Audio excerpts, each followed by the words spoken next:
Je remarque, moi, c'est que la question n'est pas de savoir si on conteste le droit à exister d'Israël et si c'est de l'antisémitisme déguisé, etc. C'est que de toute façon, Israël est une espèce d'accident de l'histoire qui n'a pas d'avenir. Israël finira par disparaître.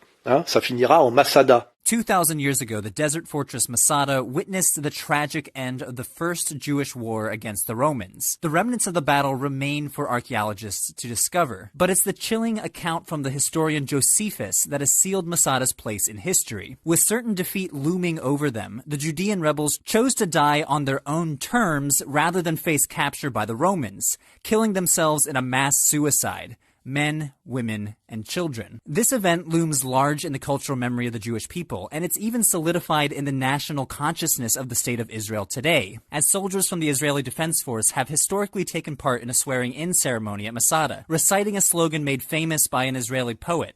Masada shall never fall again. Et d'ailleurs, ce Masada sera fait par des types de type LDJ, c'est-à-dire des juifs maghrébins du peuple qu'on a dans le 19e et le 20e arrondissement, alors qu'au départ, c'est un projet de la grande bourgeoisie russo-polonaise, c'est-à-dire ashkénaze. Donc c'est assez drôle que finalement, ceux qui se battront jusqu'au bout pour ce projet sioniste ne sont pas du tout ceux qui l'ont créé, et qui étaient plutôt d'ailleurs ceux qui méprisaient ceux qui se battront jusqu'à la mort pour. D'ailleurs, petite remarque aujourd'hui, j'ai trouvé ce petit truc en y réfléchissant il y a pas longtemps, pourquoi Jacob Cohen, justement, qui est juif marocain, est tellement antisioniste. En fait, l'explication se donne en une phrase. C'est parce qu'au Maroc, il était le juif des Arabes, et que quand il s'est retrouvé en Israël, il est devenu l'arabe des juifs. Il y a un autre problème en Israël, par exemple, Annick, qui a dû prendre, avec son nom séfarade de son mari, elle n'a pas pu travailler en Israël, elle ne trouvait pas de boulot, comme par hasard. Une avocate qui a fait l'équivalence et tout, mais non. Elle a pris le nom de son mari, qui est Sfarad, qui est Ashkenaz. Il est Ashkenaz. Mais il y a Kletz aussi. Et bah tout d'un coup, elle a trouvé du boulot. Mais même si elle est typée. Il y a un problème. Sa mère, et même Akiba. Akiba, comment un jour, il voulait mettre son fils dans une école, et on lui a dit non, tu es séfarade. C'est pas possible. C'est pas possible d'arriver là-bas. Nous, on a une culture, on se sent, on a du travail, on vit dans un bel endroit, et on arrive là-bas, et on a l'impression qu'ils nous voient comme des Arabes. Essayez de réfléchir à ça et vous allez comprendre que ça dit tout sur un des mensonges d'Israël et qui fait que cet État transitoire rempli de contradictions n'a pas de pérennité et ne peut pas durer. Alors après, on peut expliquer pourquoi il est rempli de contradictions. Déjà, pour commencer, parce que c'est un projet qui se justifie par la religion, c'est-à-dire cette terre nous est promise par la Bible, alors que les rabbins orthodoxes sont antisionistes, parce que il est bien écrit que c'est seulement après le retour du Messie que les Juifs pourront retourner en Palestine occupée, et que pour l'instant, s'ils sont en diaspora, s'ils errent, c'est parce que c'est un châtiment divin, parce qu'ils n'ont pas respecté la loi. I mean, even look at these people there, yes? What is Jewish about them? They're just born by Jewish parents, but they don't keep Shabbos, they don't eat kosher. I mean, what is Jewishness? Who creating Zionism? A complete secular person, not a rabbi. He was Herzl. He was a secular person. He didn't make for his child a circumcision, even not. A bris milah. He didn't make for his child. He comes to learn us what is the way of Judaism. We have to look for the true rabbis. What is the way of Judaism? Why in all the 2,000 years no one of these rabbis comes up with this idea to go up? Put you in Gulas, stay in Gulas, stay in Gulas. Don't go out by force. Aujourd'hui, c'est pour répondre à Meir Habib. Meir Habib dit ce pays est le nôtre parce que la Bible nous l'a promis, alors qu'en fait, la lecture traditionnelle de la Bible leur interdit d'y retourner. Donc déjà, première contradiction.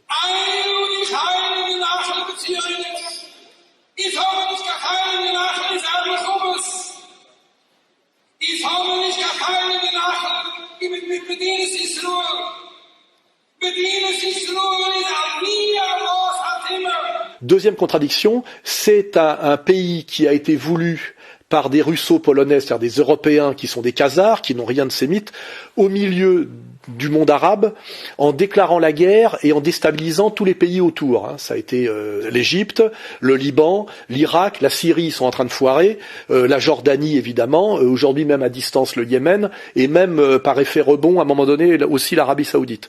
Donc c'est un pays, comme d'ailleurs ils le reconnaissent, de quelques millions d'Européens, entourés d'Arabes musulmans qui sont eux dans leur sphère historique et géographique, et qui de toute façon se sont maintenus en générant le chaos intégral autour d'eux. Et ça deviendra forcément de plus en plus dur pour eux, et on le voit déjà avec le Hezbollah libanais, avec le fait qu'ils n'ont pas réussi à pousser l'Amérique de Trump, et même d'ailleurs d'Obama avant, à la guerre contre l'Iran, qui lui est la Perse, c'est la Perse millénaire, hein, qui sera là, qui était là avant Israël et qui sera là après Israël, comme le disent très bien d'ailleurs les mollahs chiites et comme le disait très bien Ahmadinejad. But aren't you playing with fire? The potential of an Israeli military strike? Do they want to attack us? They're not a factor in our defense doctrine. We don't even count them. You don't plan for that at all? They're finished. The Zionist regime is finished. They can't even manage Gaza. They want to get into a conflict with Iran. Donc tout ça fait que Israël est un pays très fragile. C'est aussi un pays totalement parasite économiquement, contrairement à ce que disent les prétentieux. C'est un pays qui ne vit que des prêts non remboursables faits par l'Amérique à Israël. C'est aussi un pays qui vit de l'aide militaire intégrale, pareil, totalement abusive. C'est du crédit jamais remboursé en armes de la puissance militaire américaine. For the year 2014, Israel has received $3.4 billion from the foreign aid budget. That's $9,315,068 per day. If you add grants and loans, Israel has received since 1949 a grand total of $134.21 billion. And Cheryl MacArthur's calculations are modest. A respected economist, Dr. Thomas Stauffer, estimated that Israel cost the U.S. about $1.6 trillion between 1973 and 2003 alone, more than twice the cost of the Vietnam War. Ça vit aussi du racket qu'il prétend éternel mais qui ne pourra pas durer toujours, qui est fait de l'Allemagne, et aussi par des lois fiscales cachées comme vous pourriez le découvrir en France, du racket en fait du monde occidental entier. Hein. C'est un pays qui n'est pas économiquement viable, qui n'est pas géopolitiquement viable, qui n'est pas théologiquement viable. C'est aussi un pays qui n'est pas sociologiquement viable, puisque le peuple juif étant, comme l'a bien dit De Gaulle, un peuple d'élite. Sûr de lui-même et dominateur. Sûr de lui et dominateur, mais un peuple d'élite, on ne peut pas faire marcher un pays avec 70% de profession libérale. Hein. C'est une pyramide inversée, Israël.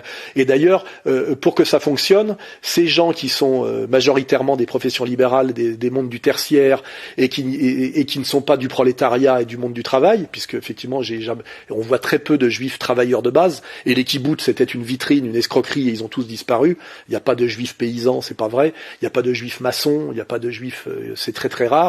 Ça ne pouvait fonctionner que sur l'esclavage des Palestiniens. Et le calcul qui était fait dès le départ par les fondateurs d'Israël, comme Chaim Weizmann ou Jabotinsky, hein, qui sont des gens d'extrême droite, hein, quand on regarde leur vision du monde et même leurs écrits, parce qu'ils se cachent pas tant que ça, ils comptaient en fait sur les esclaves palestiniens. Parce que selon eux, les Palestiniens qui n'étaient pas une nation, mais qui dépendaient en fait du califat, c'est-à-dire de la Turquie, il était pour eux évident que comme ils obéissaient aux Turcs, puisqu'ils appartenaient en fait à des grands propriétaires terriens turcs souvent, ils obéiraient à leur nouveau maître israélien. Or, pour des raisons dialectiques de l'histoire, un peu d'ailleurs comme on parlera après de l'Algérie, les Palestiniens qui n'étaient pas une nation sont devenus une nation à force de résister à l'oppression ultra-violente des Israéliens. Et aujourd'hui, les intellectuels israéliens, parce qu'il y en a évidemment, ont admis comme certitude que jamais les Palestiniens ne se soumettraient à eux, qu'ils sont accrochés à leur terre, on le voit à Gaza, et que il leur tiendrait tête jusqu'au bout et pour l'éternité. Et que donc, après avoir raconté le baratin des falachas, c'est-à-dire avoir juivé des Noirs pour avoir des esclaves noirs, après avoir fait signer des contrats à des Chinois pour que les Chinois ne métissent pas cette race juive qui doit rester pure. Hein, je rappelle que le principe fondamental du judaïsme, c'est le mur. Hein, c'est la séparation entre les élus et les goïs. Hein, voilà. Donc, dès lors que les Israéliens seront obligés eux-mêmes d'assumer le travail du secteur primaire et secondaire, c'est foutu. You will see, we go and we start to work and we build kibbutzim, and they did, and they worked for 2 weeks, and then they realized that the Arabs were cheaper. Ce qui veut bien dire que quand on comprend le juif comme le comprend d'ailleurs Bernard-Henri Lévy, qui est incohérent dans son sionisme, c'est comme c'est un peuple d'élite qui est toujours placé dans la superstructure, il ne peut exister qu'en diaspora, puisqu'il faut que le goy fasse le boulot de cultiver la terre, c'est-à-dire assume le primaire et le secondaire, la chasse, la pêche, l'industrie lourde, etc. Il n'est pas question que un fils d'avocat qui a fait des études supérieures se retrouve à travailler dans des hauts fourneaux ou se retrouve pompier ou soldat de la troupe. Because Israelis no longer use Palestinian workers, cheap labour is imported from elsewhere. Moti Orion is the managing director of Global Manpower. He has imported some 8,000 workers, among them many Chinese. At present, he is seeking to expand his activities into South America. ארגנטינה היום בנויה מ-50-60 מיליון. מה זה? ישראלים לא טובים. ישראלים טובים? ישראל יש פה רק 4 מיליון. אף אחד לא רוצה לעבוד. נכון? אני בונה את המדינה הזאת, או ערבים או עובדים זרים. אתה לא רוצה את הרצף הזה? No Jewish mother will send the son or the daughter to work in construction. Why not? Why not? Because the Jewish mother want all the time the son to work in, to be a doctor, to be a lawyer or whatever. And this is the main reason. No one go to work. It doesn't matter. Even if we have some people that not qualified and not working, and they still don't want to do the work. It doesn't matter what we offer to them. Israël est un pays condamné à terme, c'est-à-dire que les Israéliens aujourd'hui, par exemple, la jeunesse israélienne, qui ressemble beaucoup à la jeunesse européenne bobo, se défonce, s'amuse. On voit bien que Tel Aviv est une des capitales de l'homosexualité et n'a plus envie de faire l'armée et d'aller d'ailleurs assassiner des Palestiniens à Gaza.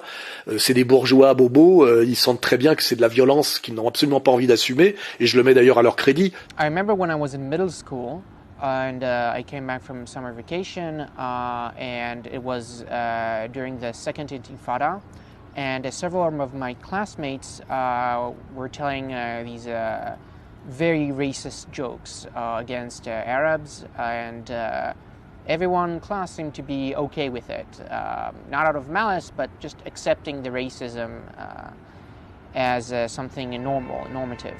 Once society accepts racism as something that's so normal, and militarism and violence and the ongoing war and the oppression of the Palestinian people, when it's become normal, I knew I had to do something radical against it, to protest. Les Israéliens nés en Israël, cette jeunesse bobo de la bourgeoisie à l'occidentale, n'a absolument pas envie d'incarner les délires de Netanyahou ou des anciens, comment on dit, Sabra, dont la figure la plus admirée par l'extrême droite française était Moshe Dayan. Ils n'ont pas envie d'aller crever pour ça. Ils préfèrent de plus en plus retourner finalement d'où ils viennent, d'une certaine manière, c'est dans les capitales d'Europe, parce que la vie est bien plus agréable à Londres, à New York, à Berlin même d'ailleurs, et à Paris que à Tel Aviv et à Jérusalem. Je rappelle d'ailleurs que Israël a été créé pour que les Juifs aient un pays où ils soient en sécurité par rapport à l'antisémitisme mondial. Or, le pays le plus dangereux au monde pour un Juif aujourd'hui, le pays où un Juif peut se faire poignarder dans un abribus, c'est Israël. C'est ça le paradoxe, la justice immanente hegélienne, qui est le prix à payer pour ce mensonge, c'est que le pays le plus dangereux pour les Juifs aujourd'hui, c'est Israël. C'est clair et net, c'est vérifié par la statistique. Et autre aussi remarque, aujourd'hui, ni les Juifs laïcs ne veulent faire l'armée et aller mourir pour Israël, ni les orthodoxes, enfin je veux dire les orthodoxes israéliens, qui sont d'ailleurs des hérétiques par rapport à l'orthodoxie antisioniste, alors eux, ils mènent la guerre des ventres par rapport aux Arabes israéliens, mais ils ne veulent pas faire l'armée non plus. Je fais remarquer d'ailleurs que les religieux israéliens sont des purs parasites. On est toujours dans ce truc parasitaire, c'est-à-dire que eux, ils exigent d'étudier la Torah, et donc l'exégèse de la Torah qui est le Talmud toute la journée, et de ne pas faire l'armée et de ne pas travailler. Et ils font des gosses qui sont censés faire la même chose. Donc il y a un problème à un moment donné, c'est le problème du parasitisme et le problème de la production. Les ultra-orthodoxes ne servent pas dans l'armée, beaucoup d'entre eux ne travaillent pas, et ils ne contribuent pas à la société car ils ne payent pas de taxes. À Jérusalem, ils sont très nombreux et du coup, c'est l'une des villes les plus pauvres d'Israël.